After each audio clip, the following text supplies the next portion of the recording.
Namaskaram and very good day to all of y'all. Okay, as always, I've chosen a very important topic, which is hardly spoken in the conventional medical treatment. And this is the very reason why diabetes seems to be irreversible. But let me assure all of y'all here that diabetes is the easiest disease to reverse. It is the easiest disease to reverse.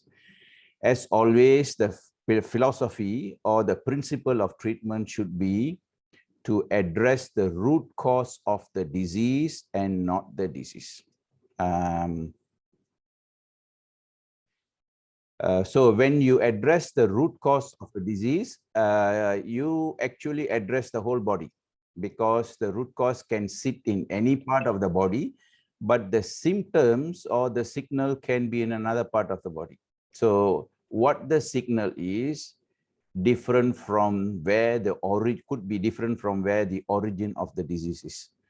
So if you have, for example, eczema, the problem is not in the skin. The problem could be in the gut, is most often in the gut. So diabetes is not a problem of insulin deficiency, as we shall see. It is because we have too much insulin in the body and it's just not working. So we all know, we have heard about diabetes being very common, and probably Malaysia is Malaysia boleh. So we are also very good in becoming a diabetic nation. But the root cause of diabetes is not mentioned. So for non-doctors, this is the pancreas, okay? This is the gland just behind your stomach that produces insulin. It also produces other hormones. So the insulin is largely misunderstood. Insulin is a survival hormone. Without insulin, we cannot survive. But when insulin is excess, it becomes the death hormone. So the problem with insulin resistance is that you have too much insulin in the body, which is almost always the case in adult onset diabetes. Okay. So insulin resistance, I'll give you the definition of resistance, but just understand for now that insulin resistance, it increases almost all known diseases, because high insulin levels can cause A to Z disease, including dementia, Alzheimer's disease. Now, if you monitor insulin levels, these diseases parallel the rise in the insulin resistance. Hyperinsulinemia, which is actually insulin resistance, precedes type 2 diabetes. So for those non-doctors, when we say type 2 diabetes is what is seen in adults, but the definition has to be changed, because now young teenagers also becoming diabetic. So they are also should be known as labeled as type 2 diabetes, whereas type 1 diabetes is where a child is born and with inability to produce insulin, so they become diabetic and they are dependent on insulin. This is these two are actually very different. Type 1 diabetes needs insulin.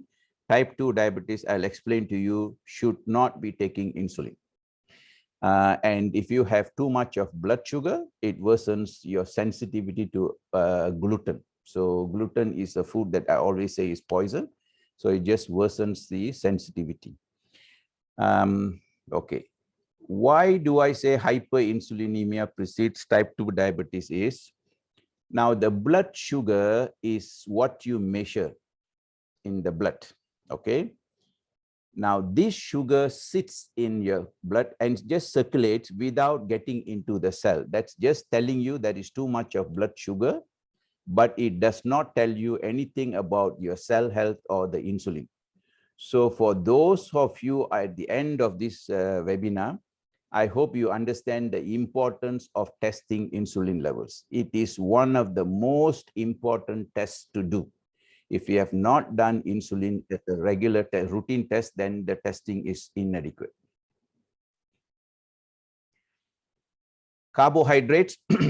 I'll explain to you the different types of carbohydrates. High blood sugar, high insulin levels, and insulin resistance caused by high intake of refined carbs and easily digestible carbs may underlie many of the modern diseases of civilization, including vascular complications. So it has to be stressed that almost all problems could be related to intake of carbs, refined carbs in excessive amounts, because refined carbs lack fiber, they lack vitamins and minerals, and they are easily digestible, and it spikes your sugar. So we'll go through how to manage insulin resistance and diabetes from dietary point of view. But remember, the biggest problem now for children, adolescents, and adults and aging people is that we are consuming far too much carbohydrate. If you want the most important take-home point, remember this. Most of the observation of the impact of refined carbs on Western diseases such as cancers, obesity, hypertension, all these and many other diseases come from having too much insulin in your body. And these observations were from indigenous people. So when you compare native diet and to the modern diet, there is a huge difference in the amount of carbs that we are consuming. Native people consume complex carbohydrates from vegetables and other carbs like sweet potatoes, whereas we consume refined carbs, flour, which is gluten, sugar, white rice, all these are refined carbs. Okay. So the nutrition transition is causing us a lot of problems, including cancers, obesity, hypertension, Parkinson's, Alzheimer's, osteoarthritis, and fatty liver, and so on and on and on. If any one of you is interested to learn about this, then you should get this book by Weston Price, Physical Degeneration, Weston Price. And there is also now they have a website, it's a Weston Price Foundation. They publish very, very good information about health and longevity. No cases of gastritis, ulcer, colitis, appendicitis, or cancers are seen in indigenous people eating their native diet. It only happens when you build roads and they have transport and they are provided with modern diet. Refined and simple carbs can contribute to diseases due to their low levels of an essential component of greater importance, and that is fiber. Fiber is very important to slow down the transit time, to slow down the absorption of glucose, and to also move your bowels. And fiber actually helps to absorb a lot of toxins in the gut. So whenever you take refined carbs, like for example, we pay more to eat white sugar than brown sugar. We pay more for white rice than brown rice when in nature they exist as brown rice and brown sugar. So we refine most of our foods. That is a big mistake because we want everything to be white and pure, but this white is not pure. So what is the problem with refined carbs? They are devoid of vitamins and minerals. Please remember this, because if you take complex carbohydrates with fiber, they have vitamins, they have minerals like magnesium, chromium, zinc, and most diseases, if you understand, they are associated with deficiencies of diseases. Like for example, diabetes is associated with deficiencies in minerals, especially magnesium, zinc, and chromium. If any diabetic is not taking these minerals, then you are not helping your body in reversing the disease. And diabetes is also associated with deficiencies in hormones, we will see.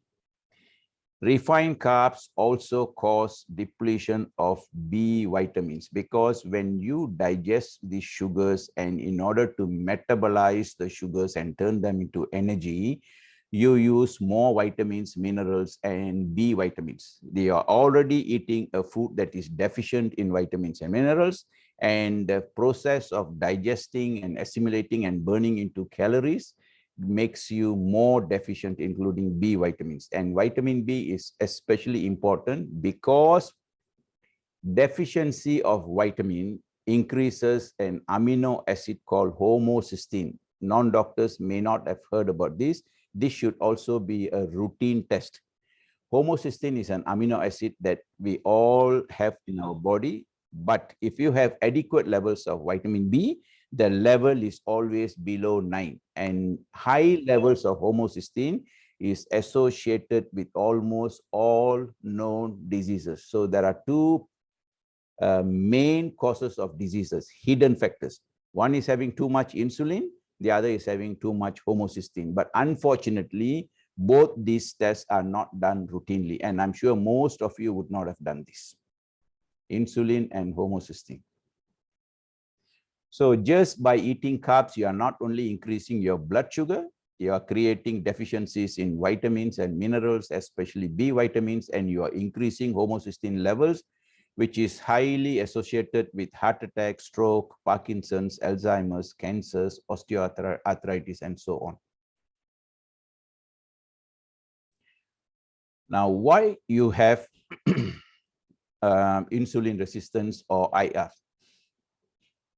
If you consume a lot of carbs, high carbohydrate diet constantly, you reduce the number of insulin receptors. So basically what happens in insulin resistance is, insulin is a hormone that carries your blood sugar into the cell. Okay, this is the primary role of insulin, but there are many other functions we will see. But in insulin resistance, because your cell wall is exposed to high levels of blood sugar always, then the cell wall becomes numb to insulin. So the body has to produce more and more and more insulin to carry the blood sugar into the cell. At some point in time, the cell will become resistant to the effects of insulin. So insulin will still be able to take some, but the body has to produce excessive amounts of insulin to drive the sugar into the cell. So these high levels of blood sugar and high levels of insulin can cause devastating health effects. So if you constantly eat high carbohydrate diet, you reduce the number of receptors. Insulin is a hormone that has to dock on to the cell wall receptors for the insulin function to happen. So if you have a reduction in the number of insulin receptors because you always expose yourself to high carbohydrate diet, then your blood sugar will be high. Number two is desensitization of the receptors. As I mentioned, they become numb. And the worst thing is high blood sugar causes inflammation. Now, we always talk about this inflammation, which is chronic and silent. So it's not something that you have redness or swelling or pain. This is inside your body. It's a silent smoke. So sugar is inflammatory. When you have chronic inflammation, it affects every cell in your body, head to toe. So it worsens. And increased deficiencies in amino acids and minerals. And insulin is a hormone that deposits fats and reduces breakdown of fat. So insulin causes increased fat synthesis, so which just worsens your insulin resistance.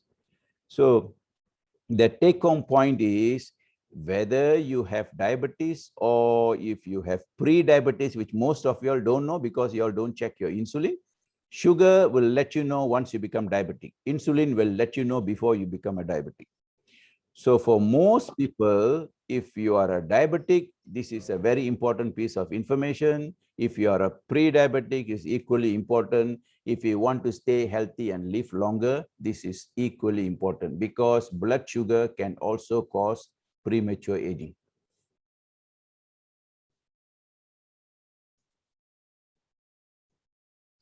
So carbohydrates can cause obesity, metabolic syndrome. In medical term, metabolic syndrome means is obesity, diabetes, hypertension, and high cholesterol. So this group of problems, these problems are lumped together into a syndrome.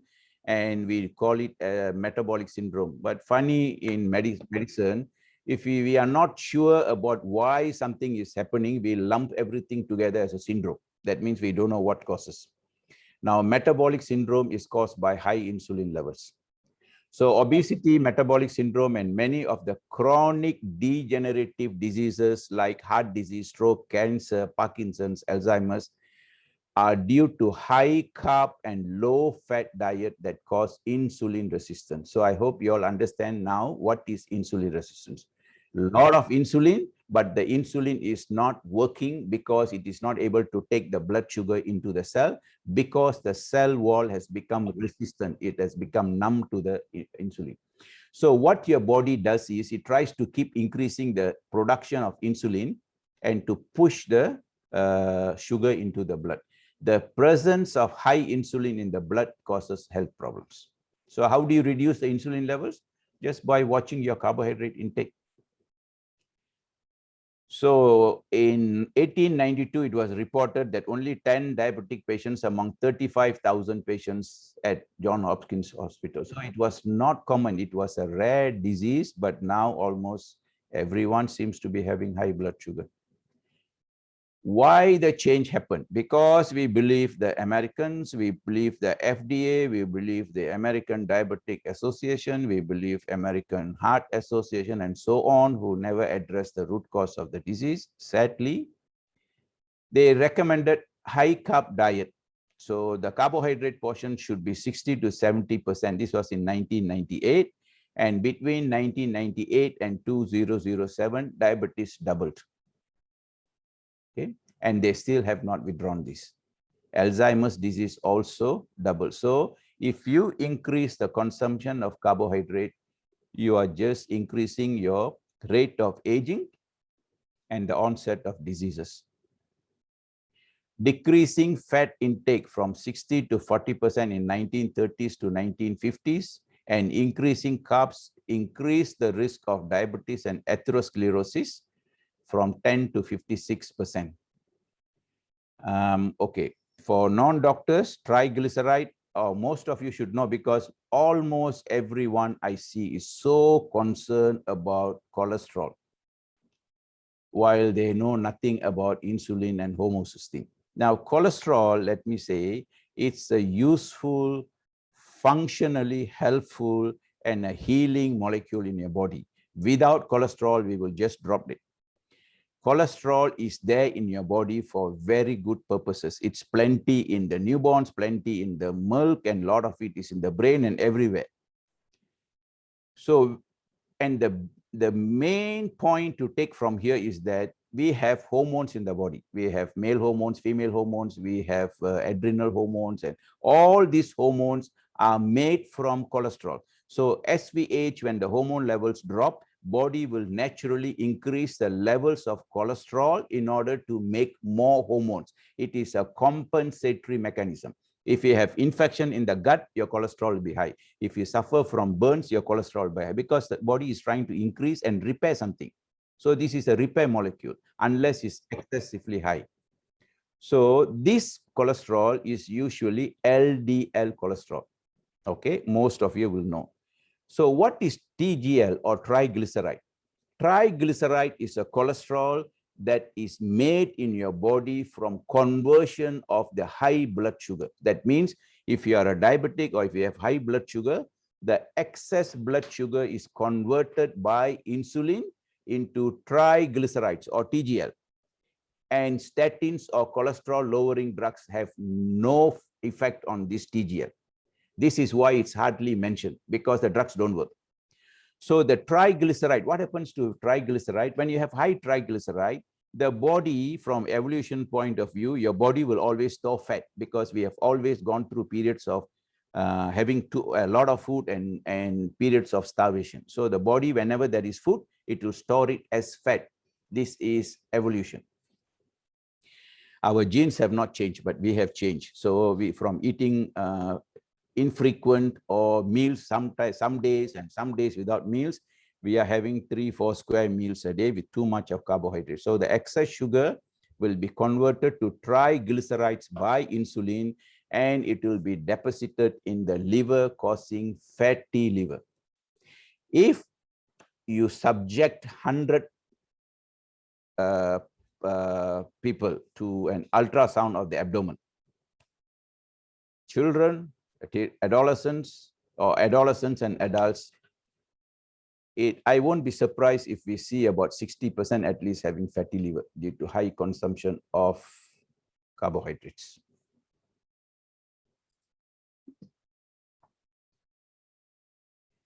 High carb and low fat diet has increased all chronic degenerative diseases and cancers, as I mentioned.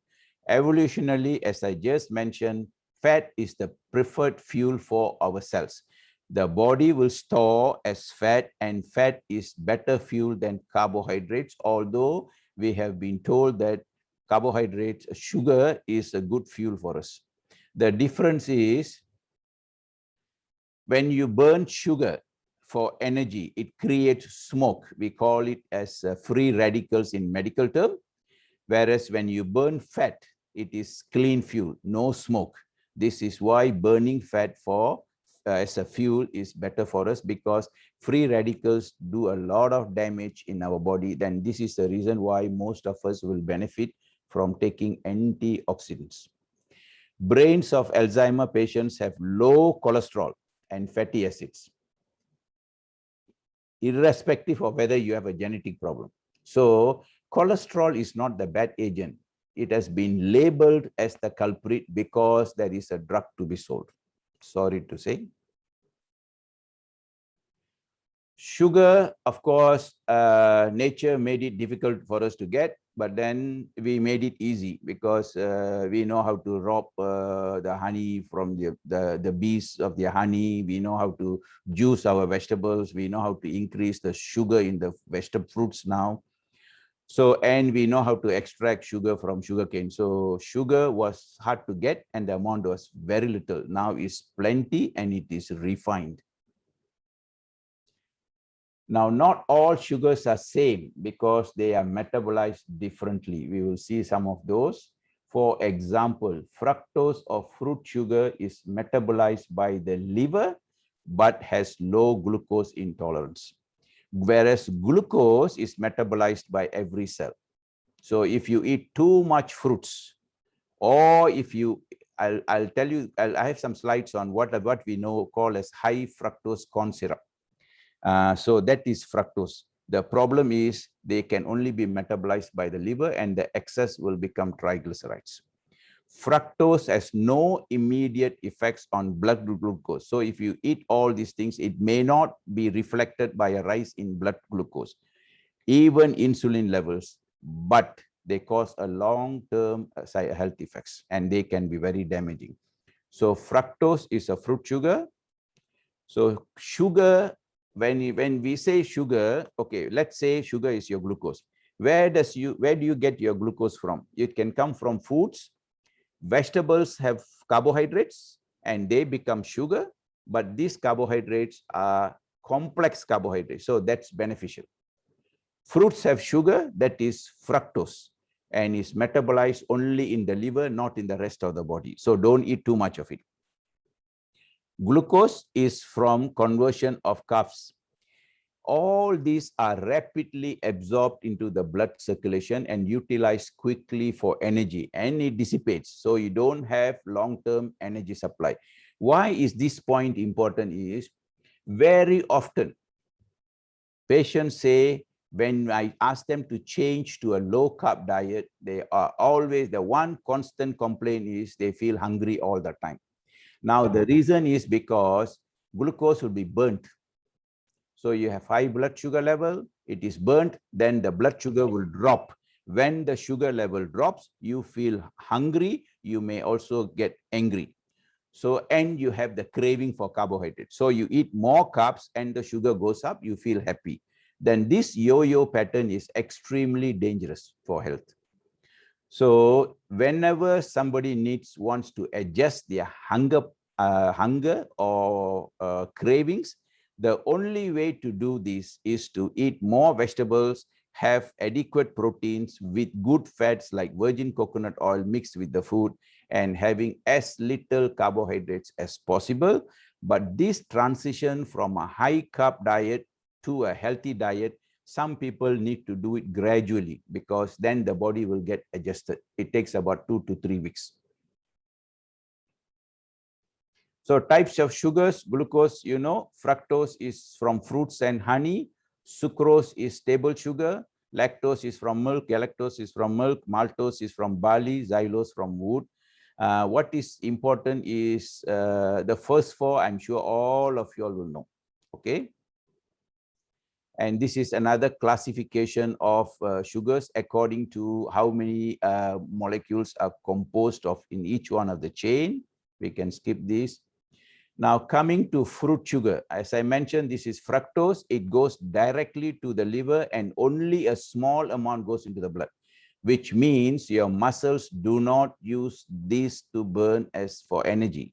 It goes only to the liver. So when you have excess, you have insulin eventually that will come in and convert this into triglycerides deposited in the liver, and that causes fatty liver. Now, triglyceride, the cholesterol that I mentioned, every cholesterol needs a carrier molecule. So they need a vehicle to carry them around the system. So the vehicle for triglyceride is very low density lipoprotein, simply known as VLDL. Increased VLDL increases heart disease, but this test is not usually done. What is usually done is total cholesterol, HDL cholesterol or the good cholesterol, triglycerides, LDL cholesterol, and the ratio. But all I'm saying is, if your LDL is high, don't panic and don't start taking the statins. All you need to do is to know why. Hormone deficiencies, or somewhere there is infection or injury the body is trying to heal. High triglyceride is because you're consuming too much carbohydrates. So table sugar consists of both fructose and glucose. High fructose corn syrup, this is what is seen in energy drinks and soft drinks, and very often in syrups and all these sweet drinks, but is claimed as natural. So although this is corn syrup, it causes excessive production of insulin. Hyperinsulinemia, chronic hyperinsulinemia leads to insulin resistance, and then that causes obesity, diabetes, heart disease, excess, etc., as well as excess triglycerides, as I've mentioned. So please watch especially children from drinking, consuming these soft drinks and colored drinks and energy drinks. They are full of high fructose corn syrup. Now, why is this popular? Because this is what manufacturers want. It is the most fattening carb, and is also the carb, that's the sugar that is added to all these drinks, because it is 1,000 times sweeter and is 1,000 times cheaper. So that's what they want. And when we go through the slides later, I will tell you what is these age products. Okay. Advanced glycation end products simply means is a rust in your body, just like the nail is rusting. So whenever you have excess blood sugar, it means you are rusting, because you have more age products. And the way to test this is HbA1c. Some of the diabetics will know about it, but this should also be a routine test. Now, sugar causes free radicals, because I've already mentioned that they increase the inflammation, and inflammation causes a lot of free radicals. Metabolizing sugar for energy also causes free radicals. Free radicals causes almost everything disease in the body. Although there is no immediate rise in blood sugar, insulin, it causes other problems. If you take sugar, it does not cause satiety, so you don't feel full. This is the problem with people, even vegetarians for that matter, because vegetarians, you can see many of them have diabetes and hypertension and even cancer, sadly, because they eat too much carbs. Why? Because carbs are less satiety. They have less satiety. You need to eat a lot before you feel full, whereas vegetables, proteins, and oil, they make you feel full much earlier. And so when there is less satiety, you tend to eat more. The more you eat, the better you feel, the happier you are. So you keep on increasing your carbohydrate intake, and that becomes addictive, because if you reduce, you feel miserable, you will feel lousy, you feel angry and hungry. Now, fatty liver, I've mentioned. Obesity, diabetes, I've mentioned repeatedly. Glycemic index, for non-doctors, it means if I give you, say, 100 grams of a food and I measure your sugar rise. So if you take 1 tablespoon of sugar, the index, the highest is 100. The lower, the better. Table sugar, glycemic index is 68. Candy bar, 55. Banana, 54. But look at the last, slice of bread, 71. So not all carbs are the same. I always tell my patients there are 3 poisons in our food. Gluten, which is from flour and oats, sugar, dairy products. And also because gluten or flour, they have high glycemic index. So they are much, much worse. Okay. So not all carbs are same. Many diabetic patients make the mistake of eating wholemeal bread. Okay. Or even chapati.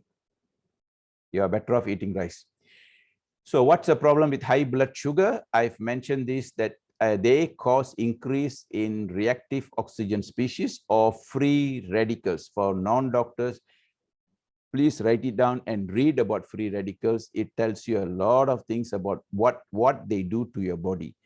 Free radicals are like poison darts. They just hit and damage your cells, your DNA, and everything in your body. And the way to remove or eliminate the free radicals is by taking antioxidants like vitamin C, glutathione, vitamin E, and so on. When you have a lot of free radicals, when you have a high blood sugar, you have increased levels of H products that I mentioned, advanced glycation and end products. So why is H product is important? Because this is like a rust that accumulates in all the tissues. If you look at diabetic people, they get cataracts much more than non-diabetic, because this is what is deposited in the lens, and you get cataract. And you can get this deposited in your endothelium, that means your blood vessel lining, and you get atherosclerosis. It can be deposited on smooth muscles, your kidney, your nerves, your heart, everywhere. So one of the reasons for diabetic complications is because of this rust. The way to control the rust is to control your intake of carbohydrates. And for those who have not been measuring your HbA1c, please do it as a routine together with insulin and homocysteine. Okay? So this is your HbA1c. And I'll tell you what should be the optimum level.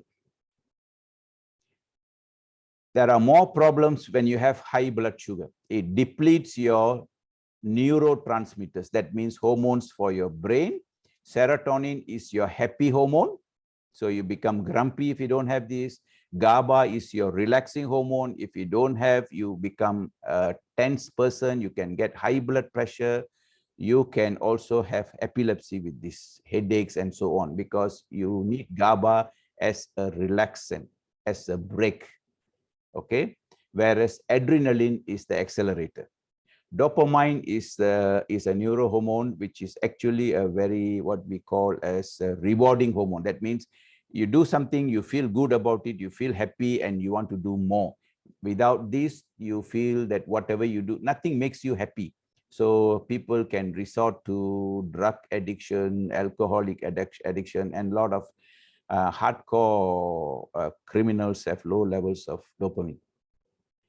High blood sugar, I have mentioned that in the process of metabolizing the sugar, you become deficient in B vitamins, and B vitamin deficiency causes many problems in the body. One of that is increase in homocysteine, which I've mentioned, and also increases magnesium deficiency. Magnesium, we have had webinars, it does more than 800 functions in the body. When you become deficient in magnesium, you increase your diabetic complications, increase hypertension, heart disease, and so on. Pre-diabetes is also associated with cognitive decline. So even before diabetes, by having more than the healthy level of blood sugar itself is bad for the brain. Okay. And Alzheimer's is now known as type 3 diabetes. So with sugar, there is increased evidence of dementia, Alzheimer's disease. It parallels the insulin resistance. So what should be the optimum level? So please remember this or write it down. Do not follow the lab reference range. There are many what you call weaknesses in following the range. You do the test, but you must have a doctor who's trained in nutritional medicine to interpret and tell you what should be the optimum level. Now, fasting blood sugar should be 3.5 to 4.8 or 5.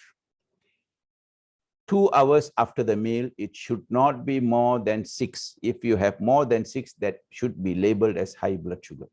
Okay. Now, insulin, the laboratory range is up to 26. And this is one of the most important tests that you should do.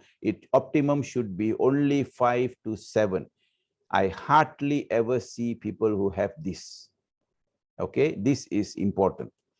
HbA1c, the lab range is below 5.7%, but optimum is below 5%, because HbA1c is the rust I was telling you about. So what is HbA1c? It's a glycated product. That means it is a combination of your excess sugar with proteins, and the proteins will become misfolded and misshapen. Protein is absolutely critical, provided it maintains its original shape. Okay.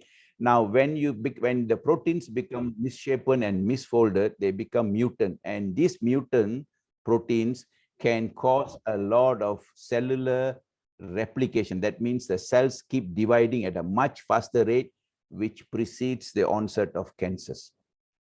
And HbA1c is known to increase Alzheimer's, Parkinson's, and many types of neurodegenerative diseases, and including cataracts. One of the reasons for cardiac complications in diabetic patients is because of HbA1c that causes damage to the lining of the vessel wall, which is known as endometrium. Now, very often, atherosclerosis or the block is blamed on cholesterol. For those who are listening to me the first time and non-doctors, please understand this. You have a beautiful lining on your blood vessel, inside your blood vessel. And this is smooth without any breaks. So whenever there is a break or a tear in your blood vessel due to any cause, maybe it is because of increased homocysteine or increased blood sugar or constant activity, whatever. What do you think happens? How do you think the body repairs that tear in the body? The first good molecule that goes there to repair this is cholesterol. That cholesterol seals the tear, otherwise you will have a rupture of the blood vessel, you'll have internal bleeding. So it just seals it. So this is the good guy in the wrong place. Okay. So cholesterol is blamed. And then what happens? This cholesterol, which forms a plaque, is soft. It's not stable and strong. It could be washed away. Then you have your red blood cells, your platelets, all coming to help to form a stronger seal. And then you have calcium deposited there. That becomes your block, vessel block. That's why they say 60% block, 70% block. But it is not caused by cholesterol. A cholesterol does not cause atherosclerosis unless the has been oxidized or the cholesterol has become rusted due to HbA1c, high blood sugar, lack of antioxidants. Okay. So consider HbA1c as a rust in your body. please make sure that you do it as a routine test. Now we go to insulin. I showed you the first slide. Insulin is produced by the pancreas. Please understand this point. It's absolutely important for diabetics and non-diabetics.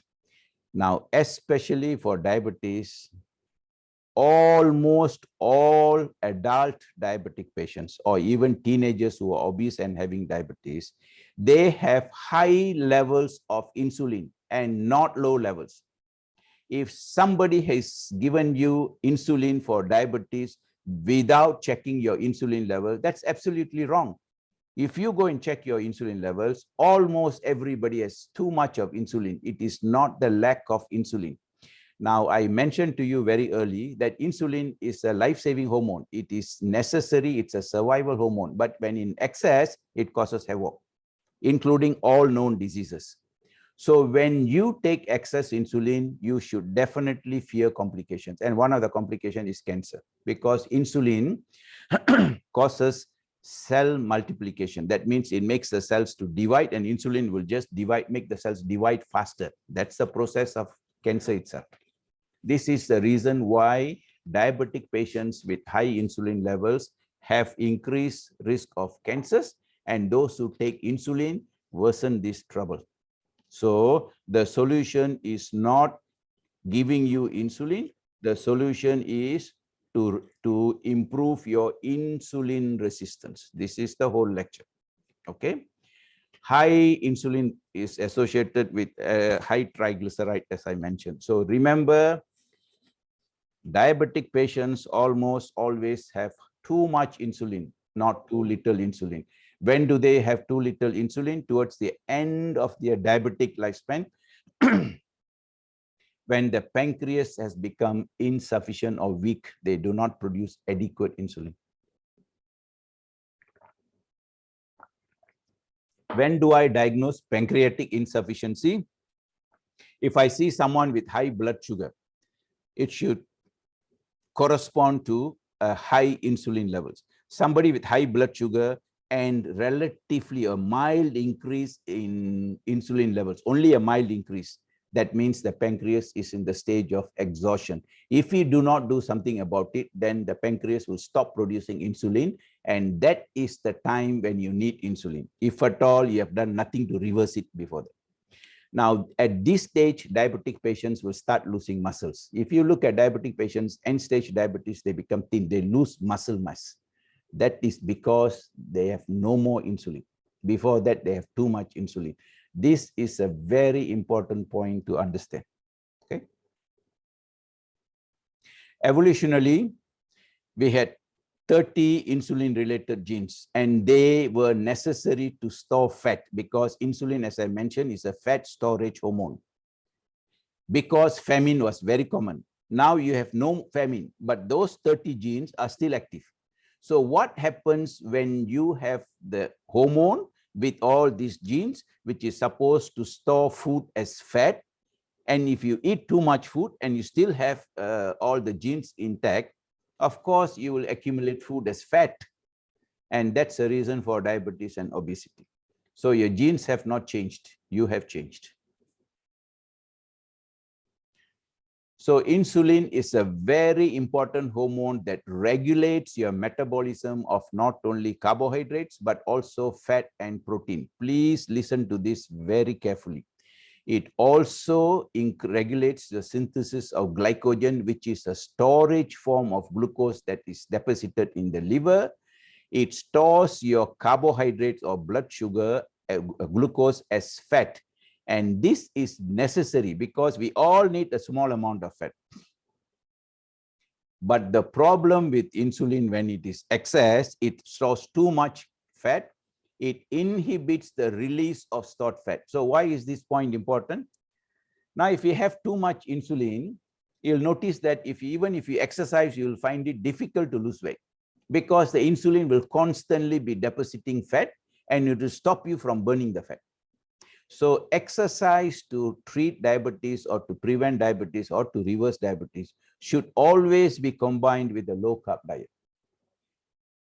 Insulin is necessary to stimulate the synthesis of protein and also cell growth. That's why I say it is a survival hormone, and it is very important for the function and repair of your DNA.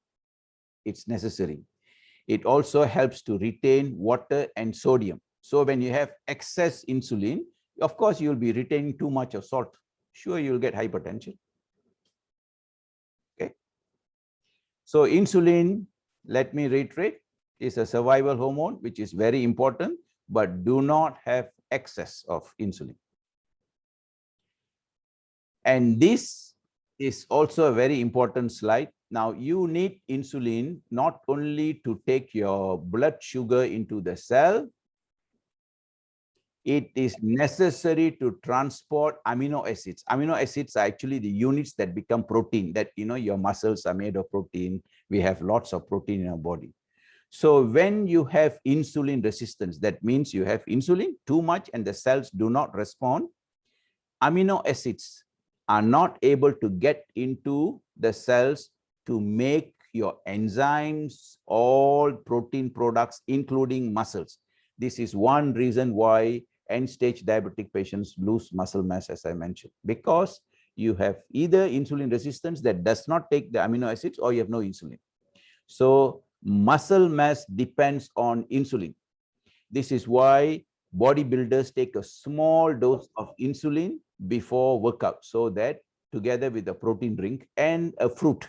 So the protein is there, sugar is there, insulin is there. It's a perfect combination to build muscles. But the amount of insulin required is very little. For those of you who work out in the gym and you cannot put on muscle despite taking correcting male hormone or testosterone, this could be helpful. Another very important point is insulin is necessary to carry magnesium and potassium into the cell. Now, if you have too much insulin or insulin resistance, you are deficient in magnesium and potassium, both causes heart disease and high blood pressure. Okay. So insulin is a fat storage hormone. It stops you from releasing the fat. It promotes inflammation. But there are hormones that can be helpful in the treatment, which we will cover. You can manipulate the hormones and help diabetic patients. So hormones become one of the mainstay of diabetic treatment. So the storage of fat and therefore the production and maintenance of obesity cannot take place unless glucose is being metabolized. Okay, so it's not high fat diet, it's high carbohydrate diet. Obesity is impossible without the presence of insulin. So if you want to control the amount of fat you have, try to eat a low carb diet so that your glucose post meal will not be high. If you maintain low blood glucose, then the body will burn fat for energy. And the muscles will also burn fat for energy. This is a beautiful way of losing weight. And fat cells are sensitive to even low levels of insulin. So if you have sugar, even if the insulin goes a little bit higher than normal healthy levels, you have a tendency to be obese. And the fat cells, actually, when you start exercising, two things happen. When you exercise, the muscles will become more sensitive to insulin. So they take a lot of glucose inside for energy. This is how the exercise helps diabetes, especially weight-bearing exercise where you build muscles. But even when the muscles have improved their sensitivity, fat cells still remain resistant. So they still don't let go. So you have to be persistent. So this is why you should be in the zone, healthy eating zone in every meal. Every meal, you should watch the amount of carbohydrates you take. There is an enzyme called lipoprotein lipase. For doctors, this is useful. For others, this is just an information. This is an enzyme that metabolizes your fatty acids. It stores your fat as triglycerides. It regulates the amount of fat you have. Okay. Healthy insulin level means it will keep these fat storage hormones suppressed when you have excess insulin, this fat storage hormone is activated. And this is not discrimination against women, don't get me wrong, but women have high LPL activity. And they have this especially in the thighs and the buttocks. So this is why women tend to have more obesity, and they have difficulty in losing the fat in the thighs and buttocks. And that's the reason why they also have more cellulite in those areas. Not discrimination, no discrimination here. Okay, the triglycerides I've already mentioned. Okay, so what makes the body produce insulin, secrete insulin? The primary stimulant is glucose, but proteins and fatty acids can also cause insulin secretion. So as I mentioned, you want a small amount of insulin. You don't want too much insulin. So that means you have to control carbohydrates. But remember, high protein diet can also stimulate insulin secretion. So those patients who are especially struggling to lose weight, or especially cancer patients, taking high protein diet is not advisable. This is why the traditional keto diet is also not advisable. I'll go through that later.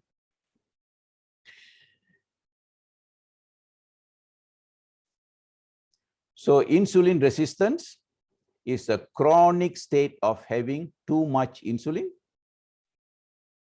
One of the most important underlying causes for almost all known diseases, including cancers.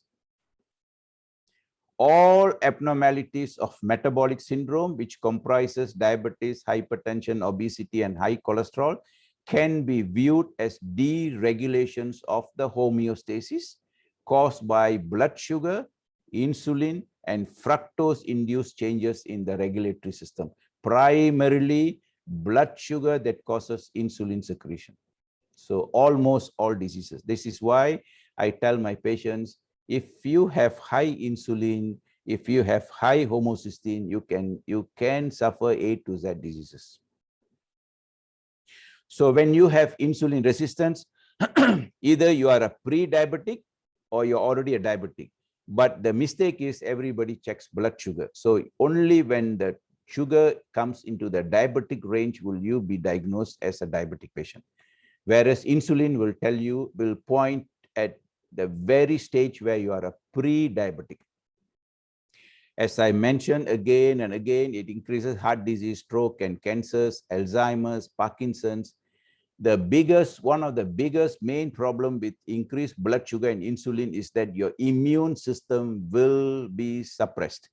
A hike in blood sugar will suppress your immune system for the next 6 to 8 hours, probably why we are having so many cancers and also so many types of epidemics and pandemics, is because almost everyone, including children, have suppressed immune function.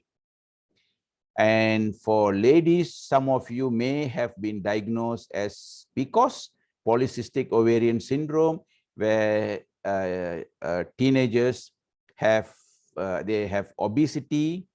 They also have hirsutism, that means excess hair on the body and the face. They have irregular menses. They can have acne. The traditional treatment is contraceptive pills, which is absolutely wrong. These girls must have control of their blood sugar and insulin first. Okay, I just saw a girl 2 days ago, just 20 years old, with extreme obesity, 115 kilos, a lot of hirsutism. She has polycystic ovarian syndrome, menses every 6 to 8 months, blood sugar 6.9 or 13.9, I'm not sure, but her insulin was 49.9. Okay, so that causes this polycystic ovarian syndrome. And high blood sugar and high levels of insulin definitely causes premature aging, because it suppresses your growth hormone, a very powerful hormone to control aging process. It controls your anti-stress hormone, cortisol. It suppresses your DHEA. So it causes a lot of problems, including non-alcoholic fatty liver disease, simply known as fatty liver, which can cause cirrhosis of the liver. And the list is actually very long. In insulin resistance, this is what I mentioned. You have too much insulin, but the cells do not respond to the insulin because of reduced receptors or reduced sensitivity. And if you have vitamin D and magnesium deficiencies, this happens more often. Almost all my patients that I see are low in magnesium. How do you know you are low in magnesium? One of the symptoms would be muscle cramps.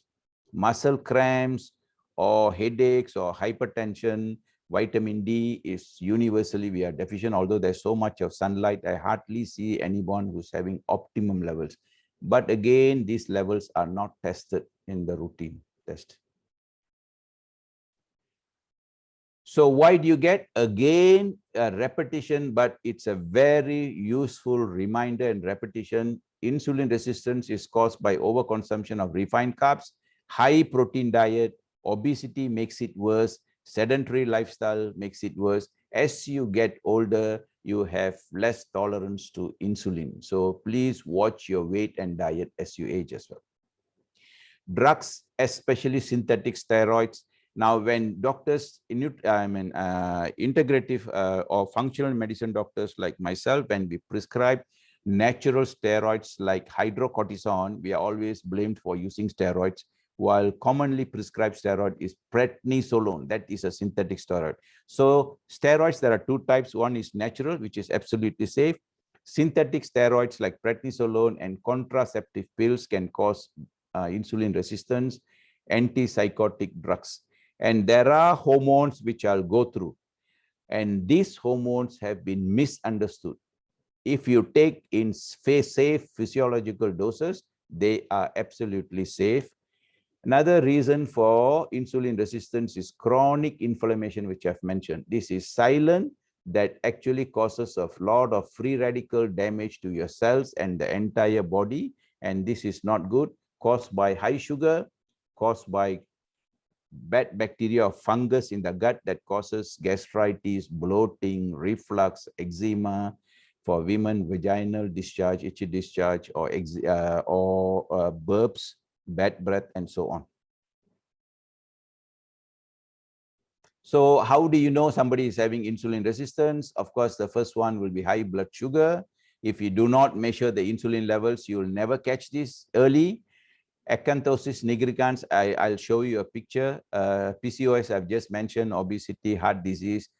Now, gout is blamed on uric acid. Yes, I agree. Gout is caused by high uric acid. Why do you get high uric acid? Is because you have high insulin. Now, can you see this darkening, thickened and darkened skin on the nape of the neck? This is very typical in diabetics and pre-diabetic. Unfortunately, it's very commonly seen in adolescents. This is the state of health that we see now. And all the creases will also be darkened. This is called acanthosis nigricans. It's a very cruel word because everything black is attached, referred to as Africans. So this is pre-diabetic state. This is a state of insulin resistance. Okay. Metabolic syndrome, I've already mentioned. Now, cholesterol, I have mentioned earlier that cholesterol is not bad, but please understand the LDL cholesterol that is often blamed, but the TGL is worse. Actually, it's very useful molecule because it does not only give you the mother molecule for hormones, it nourishes your astrocytes, which are actually the immune cells in the brain. They increase, but unfortunately, if you take too much, it increases H products. But the H products, as I mentioned, they cause the inflammation and oxidize LDL. So if you look at high LDL, first of all, you understand why you have tried to find out why you have high cholesterol LDL and try to reduce the level of LDL. How do you do it? Balance your hormones and protect the LDL by taking antioxidants. Rabbits fed on high cholesterol diet develop atherosclerosis, but diabetic rabbits type 1, that means they have no insulin. This is the difference I've mentioned. Do not, no matter how much cholesterol-rich diet is given, they do not have atherosclerosis. So the reason for atherosclerosis, the root cause for atherosclerosis is insulin resistance. So if you have too much insulin, that leads to atherosclerosis. So we should stop blaming the cholesterol. Insulin is the culprit. If you have diabetes, if you are a pre-diabetic, if you have insulin, excess insulin or insulin resistance, it affects brain health. It decreases your cognition and memory. You have 220% increase if you are diabetic before 65 years. And if you are diabetic for more than 10 years, it's also bad. If you are on insulin, it's even bad. Okay. Why do you have more cancers with diabetes or insulin resistance? Is because increased insulin levels means your immune system is suppressed, chronic inflammation is increased, cancer is more often seen in obese patients, and cancer is always associated with fungus known as Candida.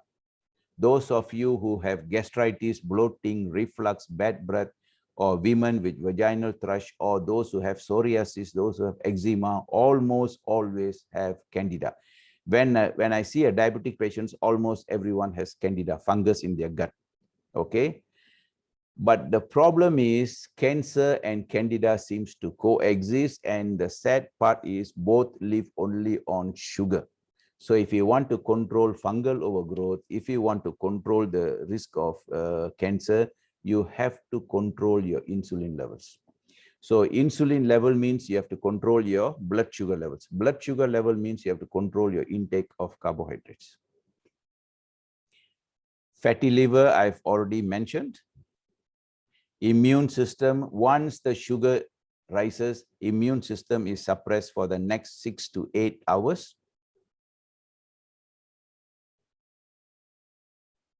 Okay, I mentioned about uric acid just now and gout.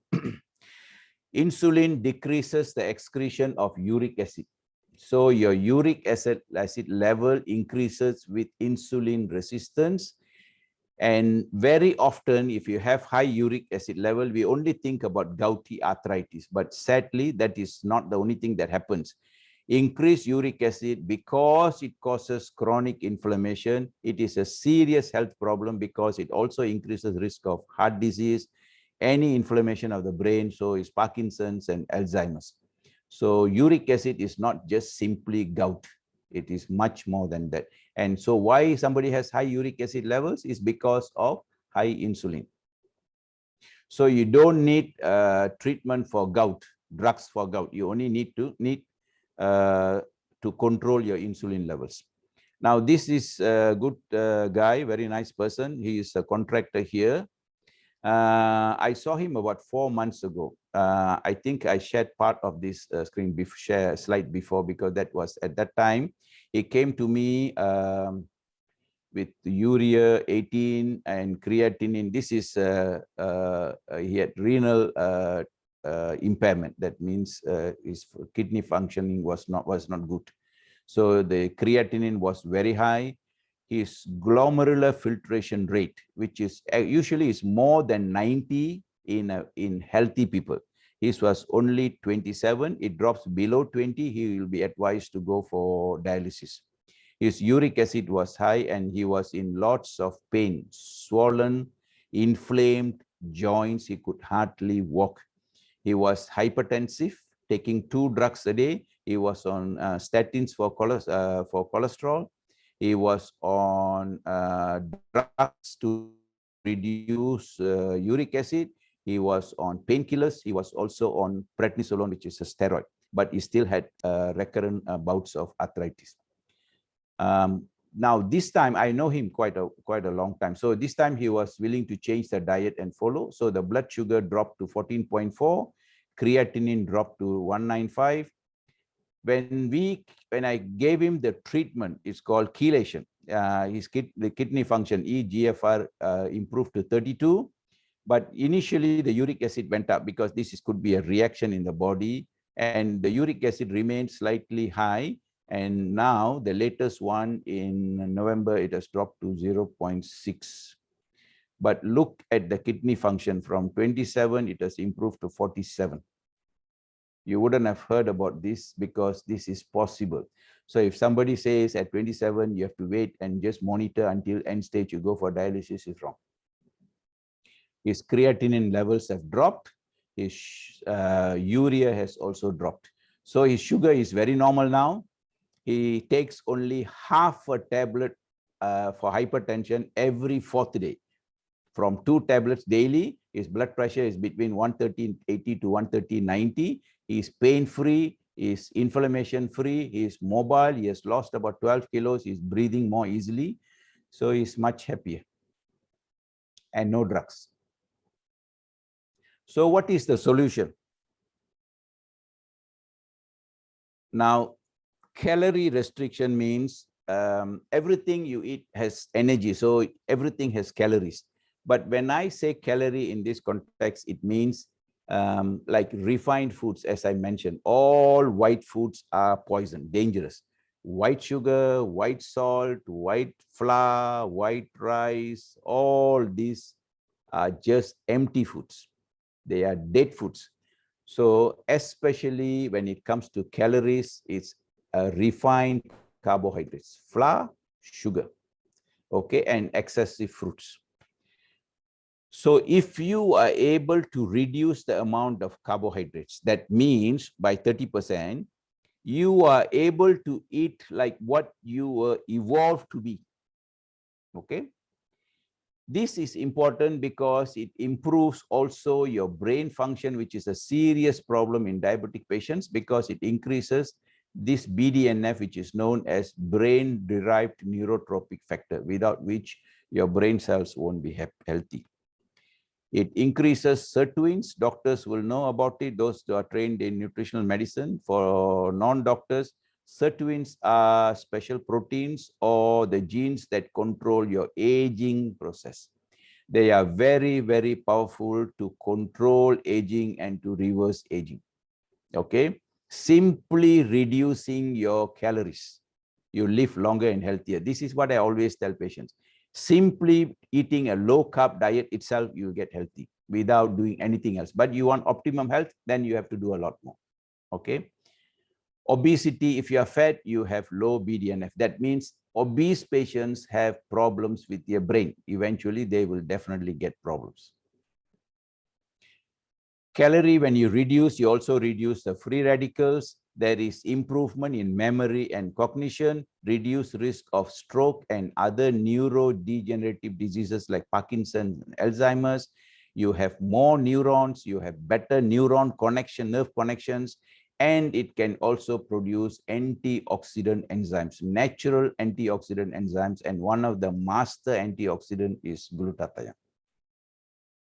For those of you who have not heard about this, please write it down and read about glutathione, glutathione, which is the master molecule for your immune system, your antioxidant system, and your detoxification system.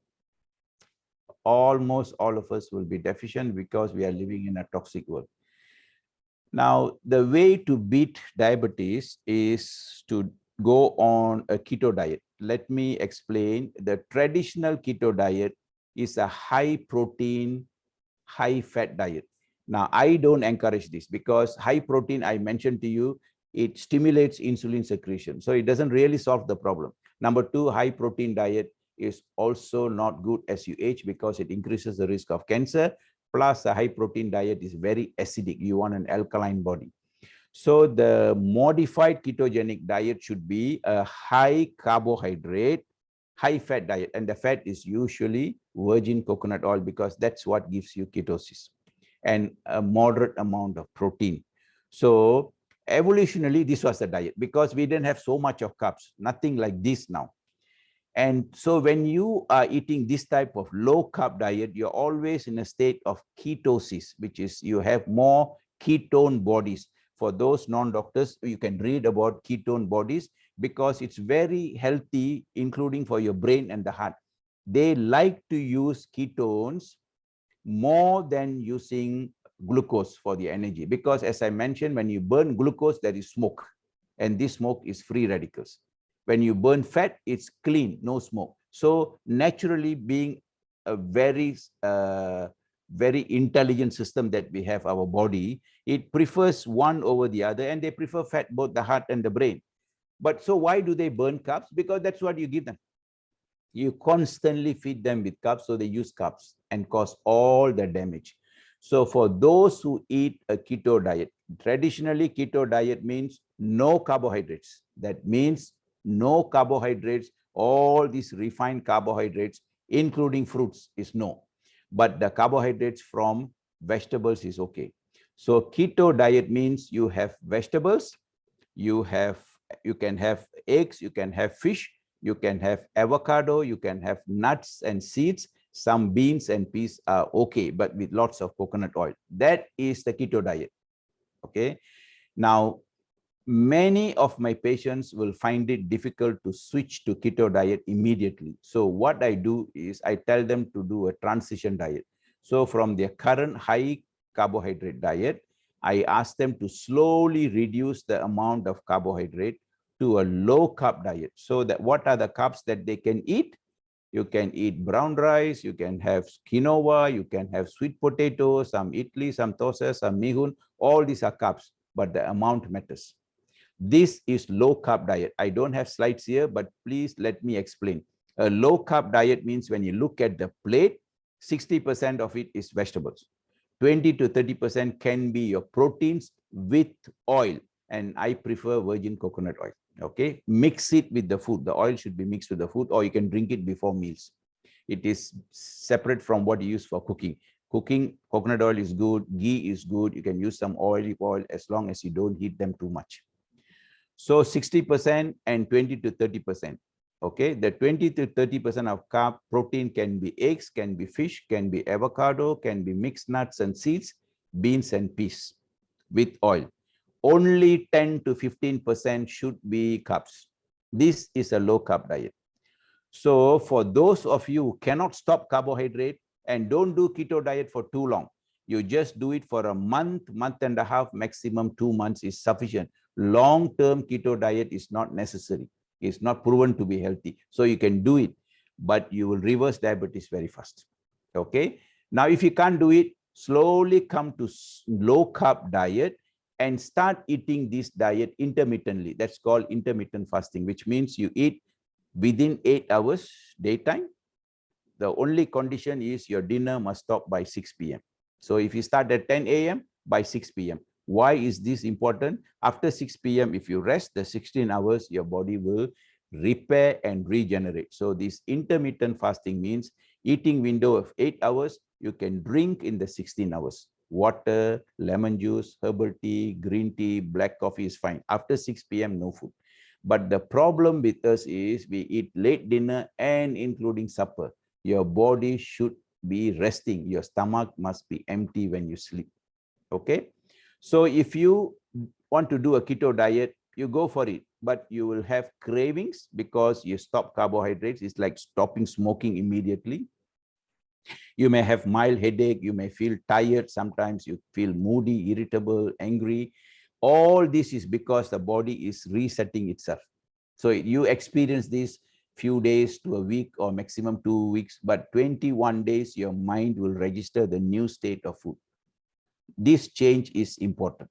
Okay. This is ketogenic diet. Then if you go to low carb diet and then you do your intermittent fasting, once you are there, you can do your keto diet if you cannot do it straight away. I hope this is clear.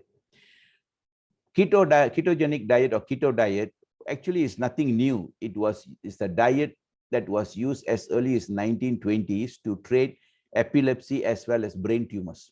Okay. So even autistic children will benefit from keto diet. But those who want to speed up the ketosis in your body and you want a bigger bang for your keto diet, you should do water fasting for 2 to 3 days before going on the no carbohydrate or keto diet. Keto diet is very beneficial because it increases your glutathione, which is the master antioxidant. It reduces amyloid plaques, which is seen in Alzheimer's disease. Mitochondria is part of your cell, one of the components of the cell that generates energy. You are energy being. When your mitochondria is sick, you are sick. So it helps with mitochondrial regeneration. It stimulates astrocytes, which are your immune cells for your brain, and it reduces your free radicals and inflammation. So keto diet is good. We all can do keto diet for a week or two, or once a year, you just go on keto diet for a month. We all can practice this. So how do you improve? There are two things you should do in reversing diabetes and reversing insulin resistance. One is improve the sensitivity and improve the secretion. For those who have low insulin levels, if you want to improve the secretion, first of all, do not tax your pancreas. So the way to give your pancreas a rest is eating low carb diet. Or as I mentioned, keto diet for a month. Increase consumption of vegetables and soluble fiber intake. Exercise is very important, especially weight-bearing exercise or high-intensity interval training exercise. Lose extra pounds, get adequate sleep, reduce stress. All this will improve your insulin secretion, but mainly by reducing the insulin carbs, the carbohydrates. You can also increase insulin secretion by moderate and high intensity exercise, because this will increase muscle mass and the body will want more insulin, and the insulin, it also will become more sensitive. So high intensity interval training is actually a longevity exercise. It's quite easy. Whatever you do, you're jogging, you sprint and then jog, you sprint and then jog. If you're on the treadmill, you run as fast as you can for 10-20 seconds, and you run again and you sprint again. You keep doing this. This is interval HIIT. But one of the most important exercise is to increase your muscle bulk, weight-bearing exercise. Why? Because bigger muscles need more glucose, and they will start eating more glucose, and that will actually, when you start bulking your muscle, your insulin resistance decreases. So if you want to reverse diabetes, you have to improve your muscle mass. Vitamin D, almost all of us are deficient. 6,000 patients, I hardly see patients who have optimum levels. Especially important for insulin sensitivity in the muscles.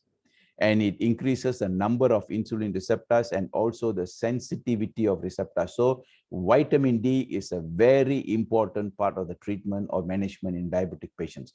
Almost all of us are deficient. If you test your levels, you'll know. So what are the ways to increase both the secretion and sensitivity? Sensitivity means opposite of resistance. Okay, so you have a little bit of insulin is enough to take the sugar into your cell. So the blood sugar is normal in the bloodstream. So when you test your blood sugar, it is normal. Vitamin D is very important. Hormones, especially male hormone testosterone, or the king of the hormones, melatonin, or the sleep hormone, and growth hormone, which is the anti-aging hormone. Okay. You cannot reverse diabetes. You cannot prevent insulin resistance. You cannot prevent one from getting, aging fast, the associated complications. You cannot reduce the complications of diabetes unless you optimize the levels of minerals. Magnesium, universally deficient. Zinc, very common deficiency. Chromium and vanadium. The first three would be very, very important. If you were to choose only one, I'll go for magnesium. Why testosterone? Because it suppresses your LPL. You remember I told you this enzyme that deposits fat in the fat tissues.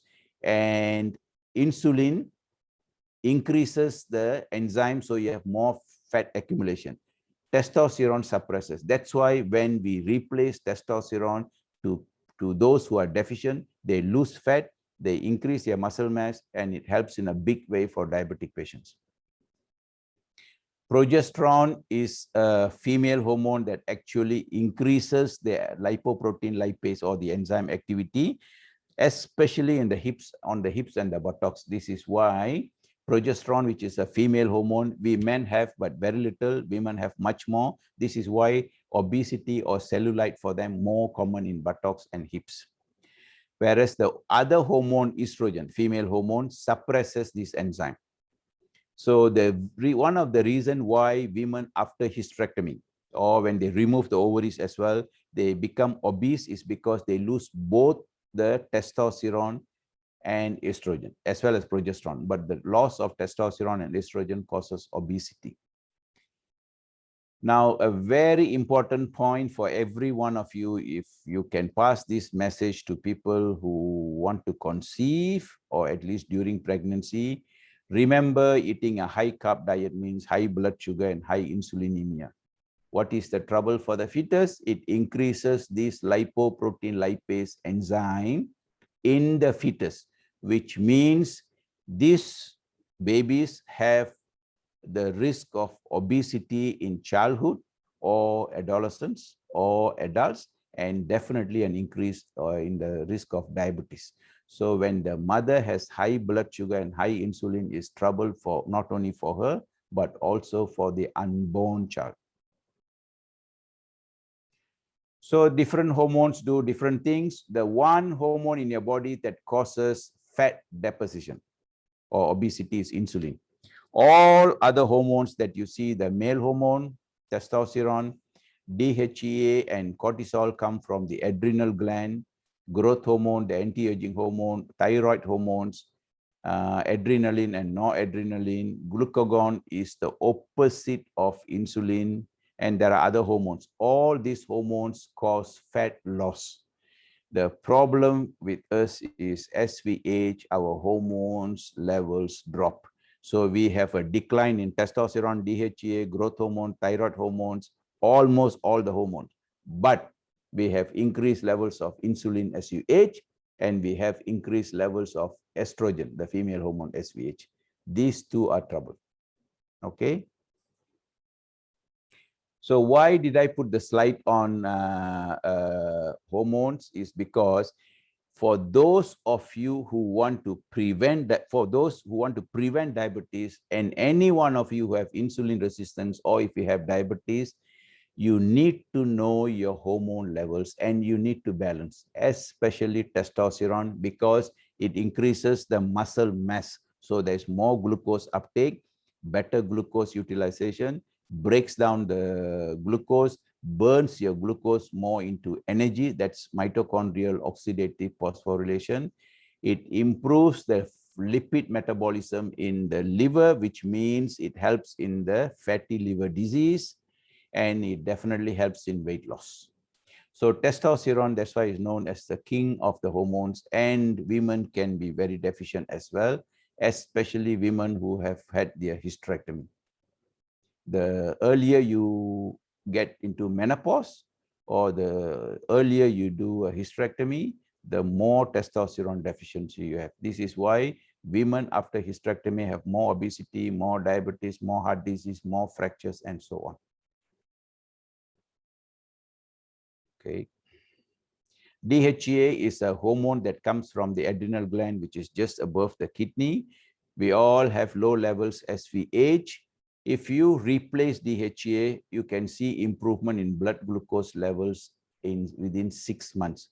So there are many hormones that are necessary for insulin resistance and for diabetes, and also for people who have no problems but a decline in the levels, because these are hormones that keeps your body more youthful, reverse your aging, and slow down your aging process.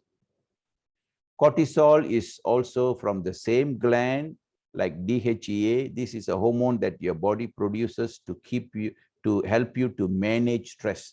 So it keeps you calm and more composed. Those who are cortisol deficient, usually they have restless mind, they are moody, they are irritable, they have carbohydrate cravings.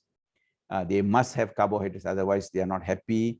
And they can be thin, they have lots of anxiety problems, they can have depression, they can have sleep problems, and sometimes they also have sweaty palms. So all these are signs of cortisol deficiency.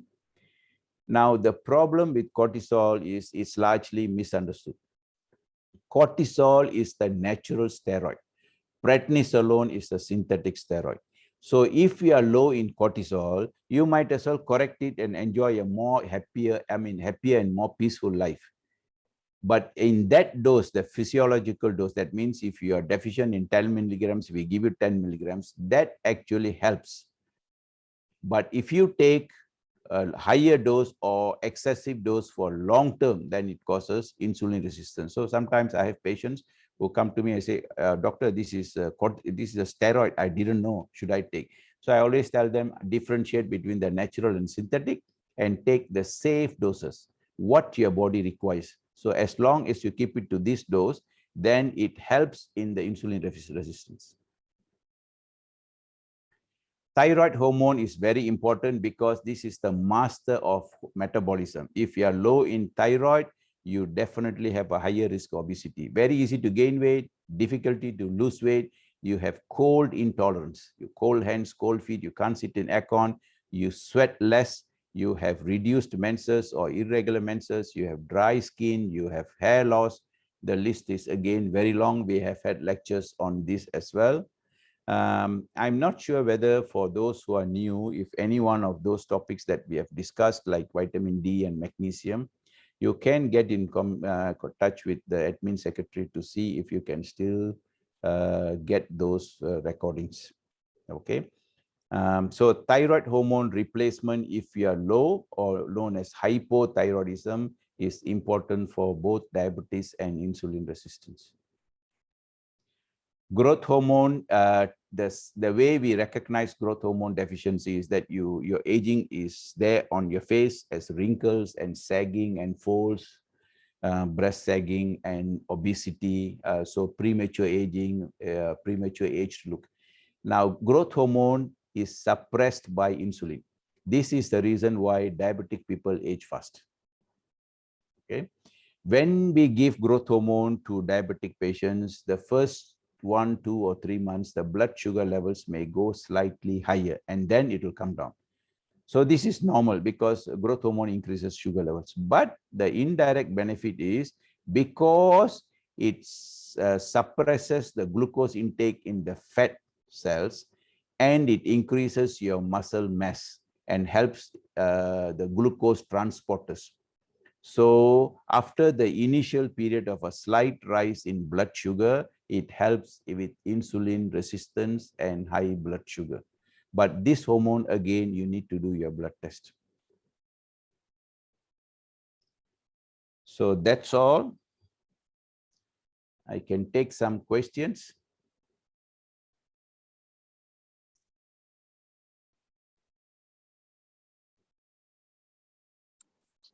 Yes, Dato'. You can take questions, Yamuna. Yeah, Dato'. We have one question from Dr. Sofian. Dato', as we know, the eating the same meal, same calorie and portion size during breakfast, lunch and dinner time will give different impact to the increase of insulin. Could you explain this fact in relation to circadian rhythm? My explanation would be because you have certain levels of hormones. Certain hormones are secreted during the daytime. And some of these hormones are more during the mornings, then they taper off. Like, for example, you have cortisol more in the morning, then it slows, it tapers off towards the evening. You have growth hormone throughout the day, you have testosterone throughout the day, you have more melatonin at night. So that could be one of the reasons why it has different levels of stimulation. But what I would suggest is this.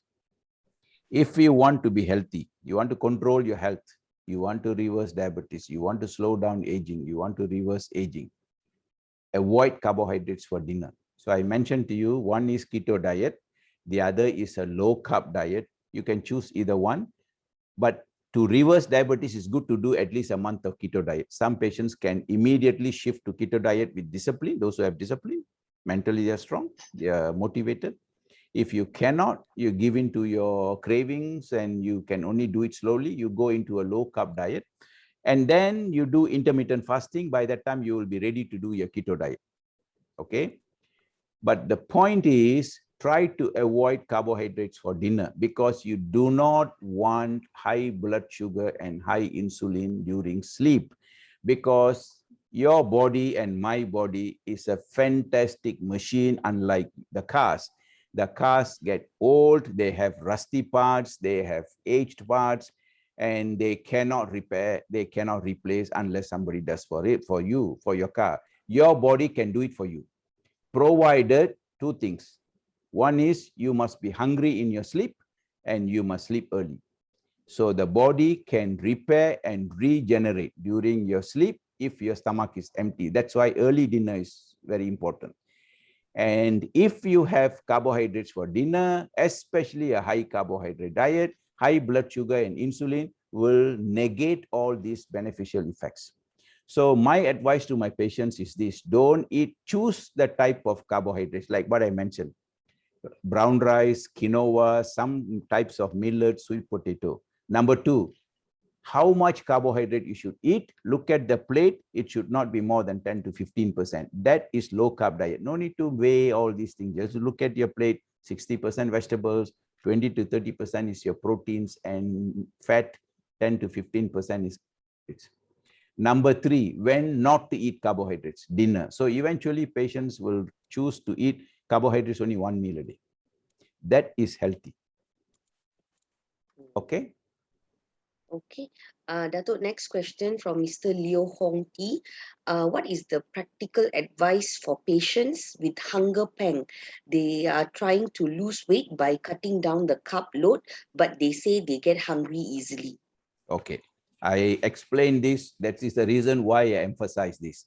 When you eat carbohydrates, your blood sugar goes up. When your blood sugar goes up, your brain is very happy. Although it likes fat to burn, it's easy for it to burn glucose. So the brain is happy and you have hormones that make you happy. So, but this sugar doesn't last long. When the sugar level comes down, you will have the hunger pang. So this is the time you feel miserable and you reach out for more carbs. Then again, sugar goes up, then it comes down. So this yo-yo pattern can only be controlled by gradually reducing the amount of carbs. And to control hunger, you must have some protein, eggs or fish, and lots of fat, good fats like virgin coconut oil or olive oil mixed with the food. As long as you have this, like for example, try this. Just have vegetables with avocado, or vegetables with nuts, vegetables with eggs, vegetables with fish, vegetables with any one combination with coconut oil, without carbs. Try one meal and see if you get hungry for the next 4 hours. Unlikely, because without carbohydrates, you won't have the need to be hungry. Your body will not send you the signal. So the more carbs you eat, the more hunger pangs you have. Okay. Dato', also from him, what is the form of glutathione to be given to patients? Is it IV? IV glutathione is fine, provided you get the good stuff. Sometimes you get products that are not genuine. It's difficult for any one of us to know really. But the way to do is not IV, because IV glutathione on a regular basis bypasses your physiological mechanism. You need your body to make its own glutathione. Glutathione evolutionally, as I mentioned this before, evolutionally, the first molecule to appear in our cells from the state of single cell organism to multicellular, multi-organ organisms was glutathione. It's the master molecule for you, because without that, we cannot live. The problem is we all produce, but we cannot produce enough because we are living in a very toxic, polluted world. So our vegetables and fruits are laced with chemicals and pesticides. The air is polluted, water is polluted. Stress depletes your glutathione. As you age, you produce less glutathione.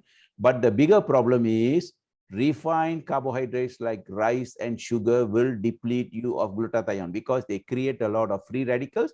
Your body will use the glutathione to quench the free radicals. So you must make glutathione in your body. So IV is not a solution. IV is okay when you have a drip once a month. If you want to have an IV glutathione to boost up your immune system is okay. Otherwise, it should be a daily intake of not glutathione itself, but the raw materials that make glutathione. Those are the amino acids. Okay. Dato, from Dr. Samki, how to count 2 hours post-meal, counting from the first spoon or immediately after the meal is finished. Dato, is it correct that vegetables have fructose? Fruits have fructose. I am not sure if vegetables have fructose. They can have. Okay, if supposing, yeah, it's difficult. This is a question I have not been asked before, whether it's from the first spoon or the last spoon. A good question. You are supposed to eat slowly because you are supposed to chew your food well and eat calmly and slowly. You shouldn't rush through. But I have seen people who can sit there for 1 hour and eat very, very slowly. So generally, it's from the beginning of the meal. No, generally from the end of the meal. Yeah. So once you finish meal, you take 2 hours after. Okay, Dato. From Laura, kindly shed some more lights on beta-hydroxybutyrate. You can read about it. There are many types of ketone bodies we produce when you are in a state of starvation. So one of the beautiful ways to stay healthy is to do regular water fasting, at least once a week. Try to fast with water. Okay. So when you prolong these, or when you go on the keto diet with lots of coconut oil, then you burn fat for fuel. So that's when you produce ketone bodies. And one of the beneficial ketone bodies is the BHB, beta-hydroxybutyrate. That seems to be especially beneficial for the brain and the heart. There are other types of ketone bodies. So there are products that are supposed to increase your BHP. That means it shortens you. Say you have to do a keto diet, or you got to do fasting for 5 days or 7 days to have ketosis, or you do a keto diet for 3 weeks before you have ketosis. There are products supposed to increase this ketosis, put you into a keto state sooner. I don't have much experience with this because I always like my body to do it naturally. If your body should do it this way, I do not like to bypass. So if your body produces ketosis or ketone bodies, especially the BHP, through fasting, then I would prefer to fast, because through fasting, you have many, many other benefits that products cannot do for you. If you do ketosis, if it takes 2 weeks for you to achieve the keto state, then let it be. I prefer that. But BHP is the best of the ketone bodies. Okay. Dato, also from her, what supplement to remove dark spots on face? First, control your blood sugar and insulin. Okay. Then the dark spots, I'm not sure. Sometimes you have these papillomas, which are actually warty growths. They are because of vitamin C deficiency. They are actually virus growths, vitamin C deficiency. You can have dark spots under the eyes if you are cortisol deficient. You can have dark pigments as a part of aging process that is called cellular waste. And that is because of cortisol deficiency. You can also have poor detoxification in your body.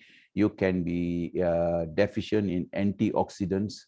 So these are commonly the reasons. So basically, if you want to have a nice shining skin, you should have a nice shining body inside, especially your liver. Dato, from Rina, good evening, Dato. Are the optimum levels for DM and GDM same? Fasting blood sugar 3.5 to 5, 2-hour PP is 6.0, HbA1c is lesser than 5%. And can GDM patients follow keto diet as well? What supplement can GDM patient consume? It's all the same, okay? Except I would prefer a low carb diet for gestational diabetics. For those who are not doctors, GDM means gestational diabetes. That means diabetes in pregnancy, which is common, I would prefer the same. Actually, there is no difference in the treatment as far as supplements are concerned, but I do not use testosterone or growth hormone in pregnancy. Cortisol and DHEA are absolutely fine. Almost all the pregnant ladies that I see, if they are deficient, I put them on cortisol, hydrocortisone and DHEA. All the minerals are safe. Some of the exercises are safe. Low carb diet. I don't encourage a keto diet because you don't know how the fetus responds. You know, it's actually we can eat intermittently. The fetus feeds continuously. So you do not want to be in a state of starvation for the fetus. So a low carb diet is fine. Dato, from Miss Tan, doctor, what type of supplement to reduce wrinkles and sagging skin? Supplements. Okay, if you want to increase collagen, you need glutathione and vitamin C. You need to produce your own collagen. Remember, you can take collagen break, but you still need to produce your own collagen. So vitamin C and glutathione will increase these collagen levels in your body. And then sagging is a hormone problem. I mentioned to you it's growth hormone problem. Wrinkles is a growth hormone problem.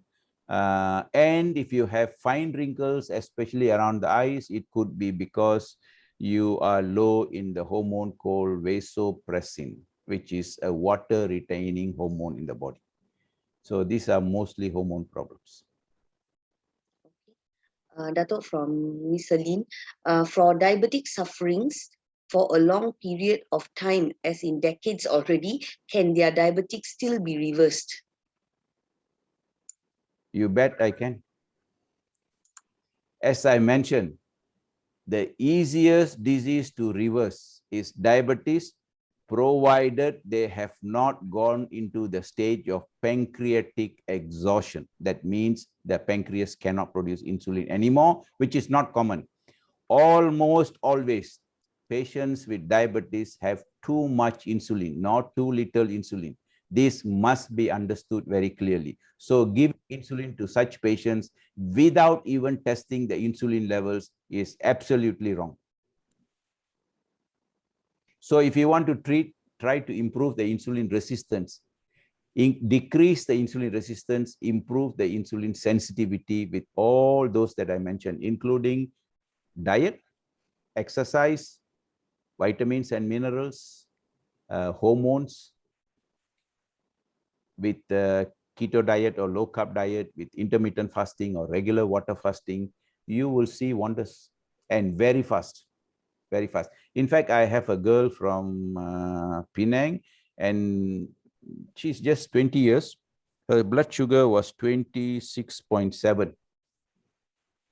And with a little bit of better diet, it dropped to about 13.7. Then there was still, you know, the parents were panicking and she was also panicking. So I said, why not you go and do your keto diet?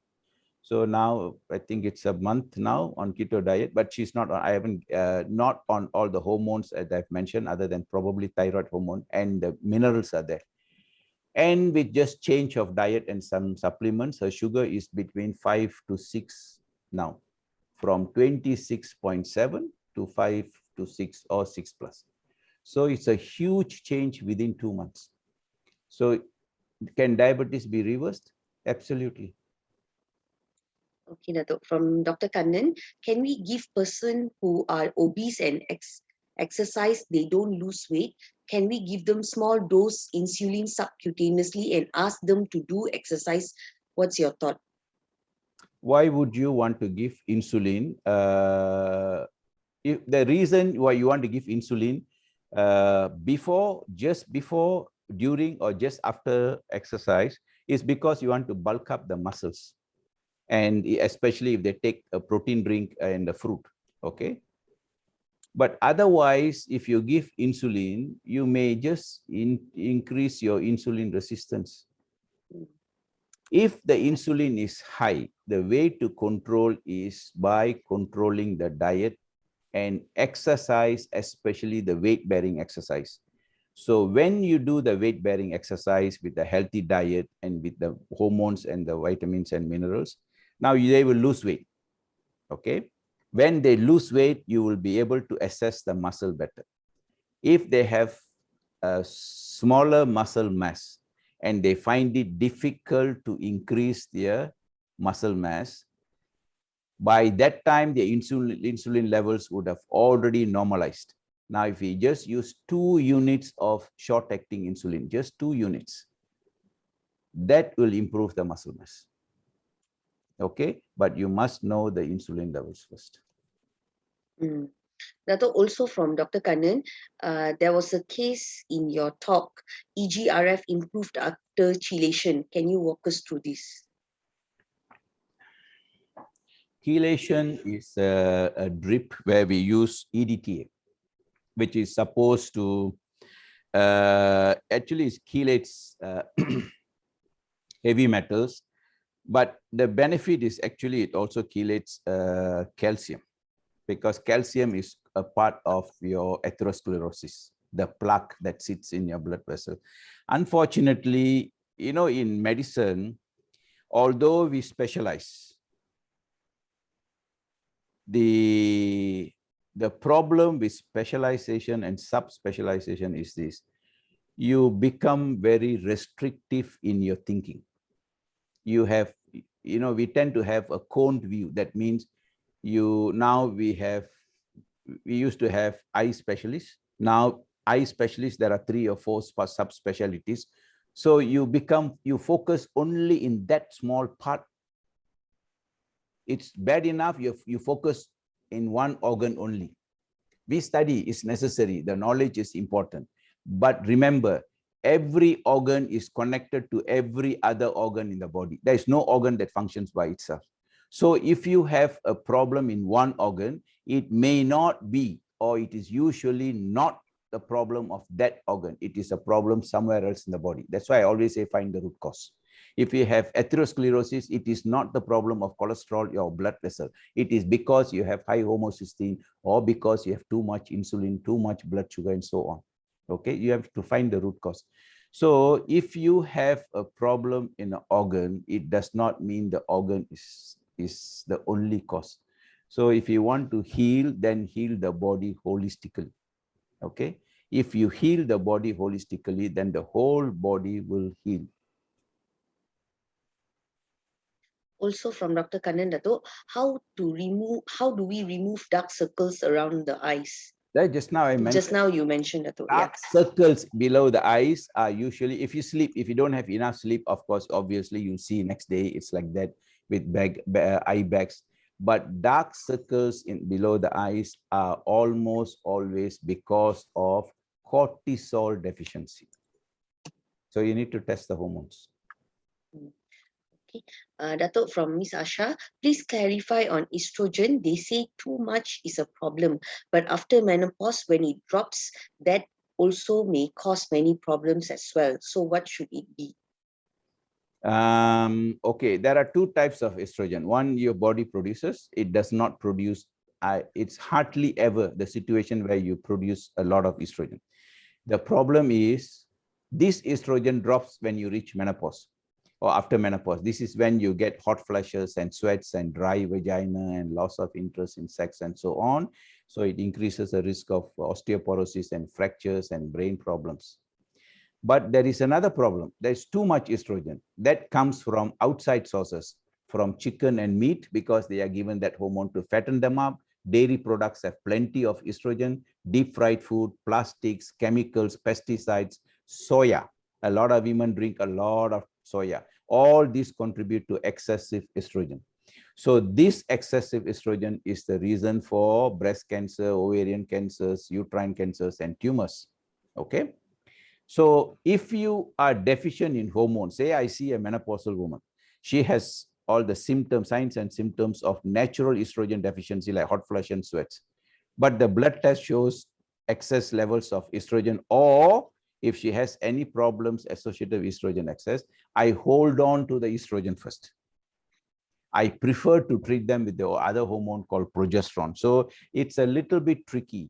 If you have the symptoms of menopause, like I mentioned, you are estrogen deficient. So at least you should cut out the supply of estrogen to your body from all these sources that I've mentioned. Then you slowly add the estrogen, provided you always take progesterone with estrogen.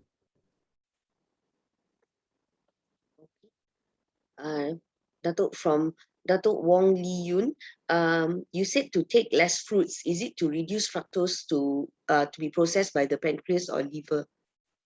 Less fruits because it's fructose, and then it's heavy for your liver.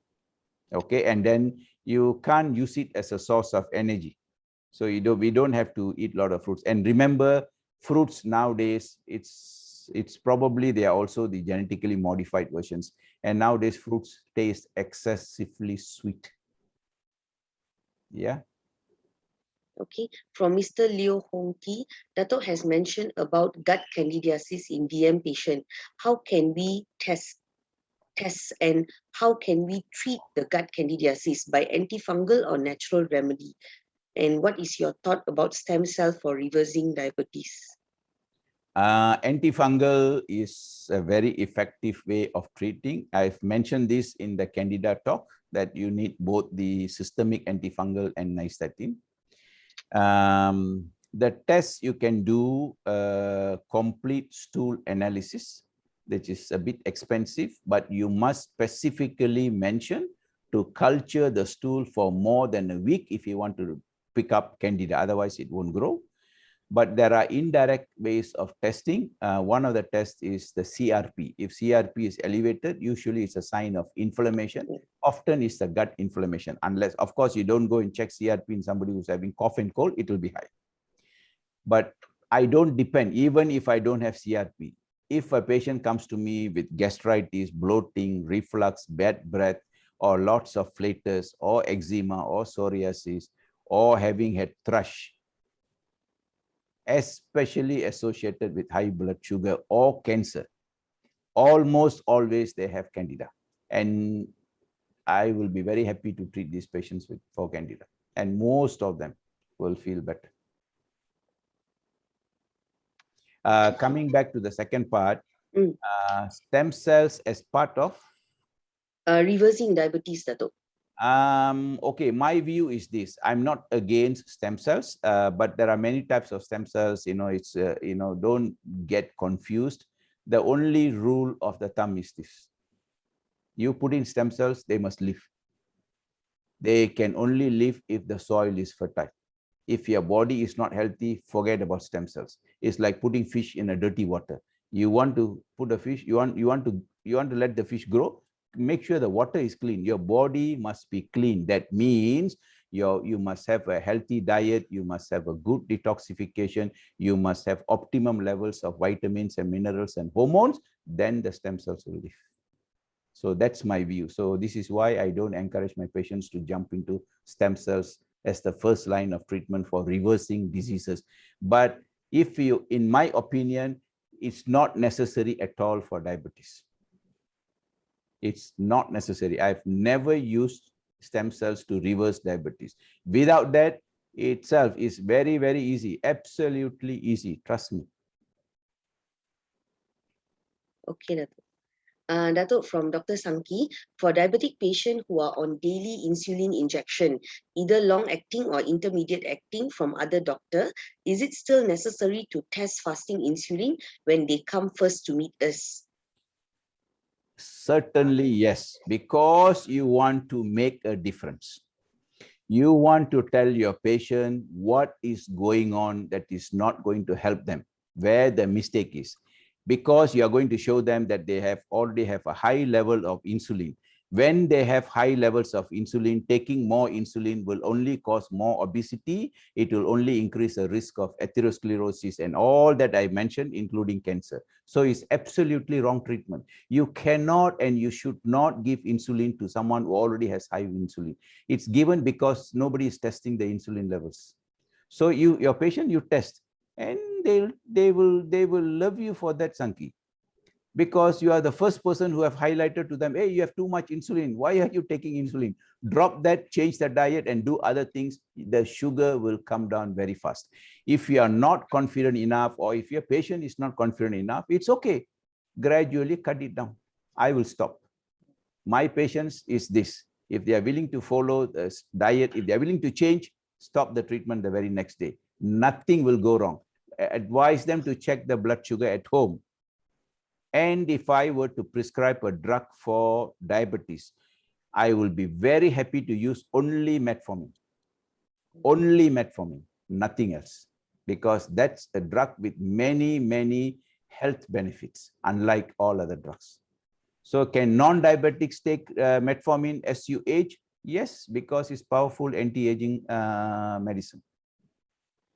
Nothing else is necessary. That also from Dr. Samki, I've met few diabetic patients who were prescribed a combination of daily insulin, Novomix 30 or Lantus, plus daily sulfonylurea, plus daily DPP4 inhibitor. What is your idea? Okay, let's keep it very simple. One drug that has been in use for more than 50 years that's not spoken about now is metformin, glucophage, because they have lost the patent rights. So nobody talks about it. When the patent right is going to be taken away, drug companies will produce new drugs. In my opinion, avoid something that's new in the market. You need to wait for 10 years before you know how many people it has benefited or how many people it has killed. That's why you see, very often we have seen many of the cholesterol lowering drugs and many other drugs have been taken off shelf after 5 years, because nowadays we become the guinea pigs. Once the drug manufacturers produce a drug, it is not like those days where the FDA takes 5 years to approve. Now the approval is given within 12 months. Then they test it on ground and they collect the information and see whether the drug is safe to be taken. Tell me whether we are becoming the guinea pigs or not. So instead of all this modern treatment, very simple, back to basic, go back to a healthy diet, go for exercise, make sure that deficiencies in vitamins and minerals and hormones are corrected. You don't need anything else. But metformin is very beneficial, even for non-diabetics. Okay. Dato, from Celine, how do you deal or titrate with hypoglycemic or insulin injection patients that are having during the process or reversing DM? Repeat the question. How do you deal or titrate with hypoglycemic or insulin injection patients who are having during process or reversing diabetes? Okay. If your patient is willing to go on the low carb diet or they are willing to go on the keto diet, my question is, why do they have to take insulin? But please check the fasting insulin first to make sure that they have to confirm that they have high insulin levels. That means you just have to make the insulin work, not load them with more insulin. That could cause hypoglycemia. Not when you take it off and put them on low carb diet or keto diet. That won't cause hypoglycemia. Now, if there is hypoglycemia, the reason could be because the patient is disciplined enough to change their diet and you maintain the same dose of insulin. Sure, it will cause hypoglycemia. Why would it not? Because you're already improving the insulin sensitivity. So you give more insulin, the insulin will drive all the sugar into the cells and then you become suddenly hypoglycemic. That should not be done. If the patient is willing to change, look at the drugs given. So either keep reducing, but the patient must check the fasting and 2-hour postprandial. So if the sugar is coming down, reduce the drugs and reduce the insulin and take it off. Okay, Dato. From another Celine, can I know how many % of candida should be there in a gut normally? I know it's a part of our system, but I don't know how many percent of that what do you call normal gut flora. What is the percentage of Candida? I'm not sure. Okay, Dato. From Miss Tenmadi, Dato, you mentioned regular water diet, but I understand there are several types. Which one do you recommend? Several water diet. Okay. What I meant by water fasting is, say now you are doing intermittent fasting. You eat assuming you eat from 10 a.m. to 6 p.m. Okay. When I say once a week you do water fasting, from 6 p.m. to next day 6 p.m. you only drink water. Okay. Now, when you do this is wet fasting. That means you are drinking water, which is beneficial because you are going to excrete the toxins. Okay. There is another type of fasting which is even more beneficial, but beginners cannot do, shouldn't do, because you will get sick. That is called dry fasting. That means 24 hours you do not drink even water. That's dry fasting. And everything is waiting to come out. Next morning, you break your fast with warm water and lemon juice with some salt. Wait until you pass urine, and then you can have some light food. That is dry fasting. But this is only after you have done regular water fasting and you have already cleansed your system. Dato, I think last question from Miss Rani. How to interpret insulin level in patients who are already taking insulin injection? How to, sorry? Interpret insulin level in patients who are already taking insulin injection. How to interpret insulin levels? I don't know if anybody checks insulin levels after giving insulin. They only check blood sugar levels, right? So, okay. If you have a diabetic patient, what I'm saying is check the insulin levels, fasting insulin levels, okay?